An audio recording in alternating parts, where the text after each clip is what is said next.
Hello and welcome to the I've Seen Everything Reaction Wrap-Up. My name's Andrew and I'm glad to have you here with me. This is where I share my thoughts, rating, and review following my most recent reaction or watch-along video. To find these reaction and watch-along videos, please visit @SeenEverything over on YouTube. Please be sure to click the follow button here on the podcast, and for those listening on Apple Podcasts, a rating and review would be greatly appreciated. And now, on to this episode's wrap-up for Doctor Who, Season 1, Episode 4, 73 Yards. Okay, so that was Doctor Who, Season 1, the new Season 1, Episode 4, 73 Yards. I really liked it.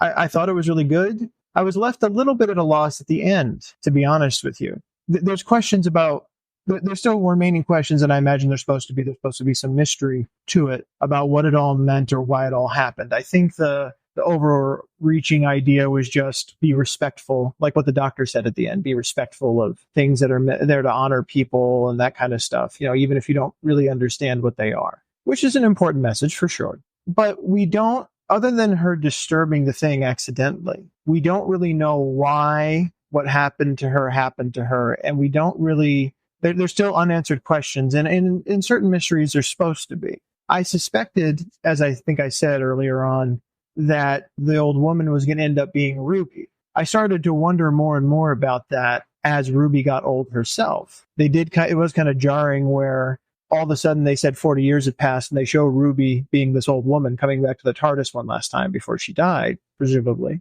And it's like, come on, that much time hasn't passed. But it's easy to forget during that passage of time early on where Millie Gibson was still playing Ruby through those years, time advanced like 20 years. That guy, or more than 20 years, that guy was running for prime minister. It said there was a campaign of 2046. So if you take those 20 years and then you add another 40 years to whatever Ruby's age is already supposed to be, yeah, she's going to be in her 80s. So that makes sense.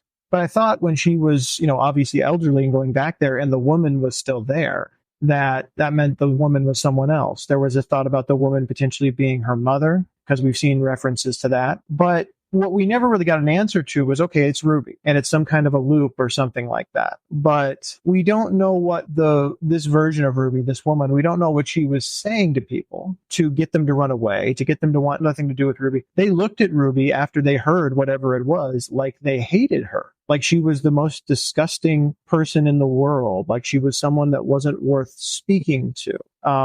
Particularly how her mother treated her and how Kate Lethbridge-Stewart treated her. She looked at her like she hated her. She almost looked at her like she wanted to hit her, like she just was disgusted by her and just left without any explanation, refusing to help her any further. Her own mother turning on her and refusing to have anything to do with her. It would have been nice to know why that was. We never really got an answer to that point. But I was also speculating during the episode, and I'd be interested to hear from people who have better memory for this kind of stuff than I do. How many times have we done something like this with a companion? First of all, we had an episode that was entirely a companion, pretty much, that only had the doctor at the very beginning and the very end. But how many times have we had an episode with a companion where they've lived through a whole life? I remember Clara doing it on that one Christmas episode. I remember Amy doing it when they were caught in that kind of time warp type of thing. I forget what that place was they went to. Yeah, I would be interested for people to let me know what you remember as far as things like this, where somebody lives a whole life over the span of an episode and then comes back to being their younger self again. But did she, though? That's the thing. We had a version of Ruby who lived this whole life, became this old woman apparently, saw her younger self, and then just vanished. Is that an alternate version of Ruby that stepped on the circle? And then once that was changed, that version didn't exist anymore. I don't know. It was an interesting episode for sure. It would have been nice to have a couple more of those types of questions answered. Definitely kept your attention. Definitely kept me not knowing where we were going. So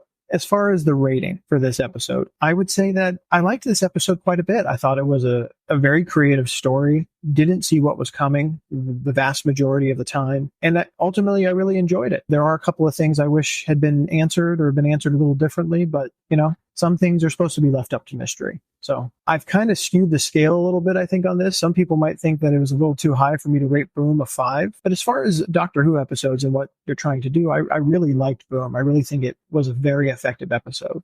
I rated Boom a 5. I rated Space Babies and The Devil's Core 4 stars. I think I like this a little more than both of those.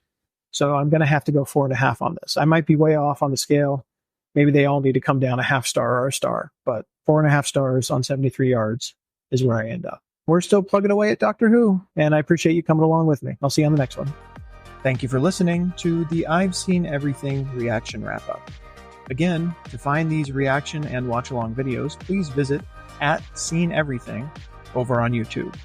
Please consider following the podcast, and for those on Apple Podcasts, a rating and review are always appreciated.